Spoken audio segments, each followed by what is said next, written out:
పార్లమెంటులో భువనగిరి దళం విప్పేదెవరు? 2008లో పార్లమెంటు స్థానంగా ఏర్పడిన ఈ భువనగిరిలో ఇప్పటివరకు 3 సార్లు ఎన్నికలు జరిగాయి. అందులో 2 సార్లు కాంగ్రెస్ పార్టీ, ఒకసారి బీఆర్ఎస్ పార్టీ గెలిచాయి. ఇక ఈ పార్లమెంటు పరిధిలో మొత్తం 7 అసెంబ్లీ నియోజకవర్గాలు ఉన్నాయి. అందులో ఆలేరు, భువనగిరి, నకిరేకల్, తుంగతుర్తి, ఇబ్రహీంపట్నం, మునుగోడు మరియు జనగాం నియోజకవర్గాలు ఉన్నాయి. ఇందులో 6 కాంగ్రెస్ ఎమ్మెల్యేలు ఉండగా 1 బీఆర్ఎస్ ఎమ్మెల్యే ఉన్నారు. ఇక ప్రస్తుతం జరగబోయే ఎంపీ ఎన్నికల్లో ఇక్కడ బీఆర్ఎస్ పార్టీ నుంచి క్యామ మల్లేష్ గారు బరిలో ఉన్నారు. క్యామ మల్లేష్ గారు రాజకీయంగా చాలా అనుభవం ఉన్న నాయకుడు. అలాగే ఈయన ఒక సామాన్య కార్యకర్తగా రాజకీయాల్లోకి ప్రవేశించి కాంగ్రెస్ పార్టీలో 35 సంవత్సరాలు వివిధ హోదాల్లో పనిచేశారు. ఇక భువనగిరిలో ఒక బలమైన బీసీ లీడర్గా ఈయనను చెప్పవచ్చు. అలాగే బీజేపీ పార్టీ నుంచి బూర నర్సయ్య గారు బరిలో ఉన్నారు.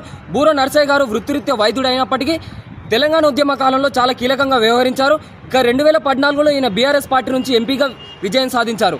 ఇక కాంగ్రెస్ పార్టీ నుంచి చామల కిరణ్ కుమార్ రెడ్డి గారు బరిలో ఉన్నారు. చామల కిరణ్ కుమార్ రెడ్డి గారు కాంగ్రెస్ పార్టీ టీపీసీసీ ఉపాధ్యక్షుడు, అలాగే మీడియా ఇన్ఛార్జ్గా పనిచేశారు.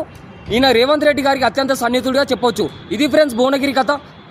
ఈ నియోజకవర్గంలో ఏ పార్టీ గెలిస్తే మీరు అభివృద్ధి సాధిస్తారని మీరు ఆశిస్తున్నారో ఆ పార్టీని కామెంట్ రూపంలో తెలియజేయండి. మరిన్ని ఇలాంటి వీడియో కోసం ఈ పేజ్ని ఫాలో చేయండి.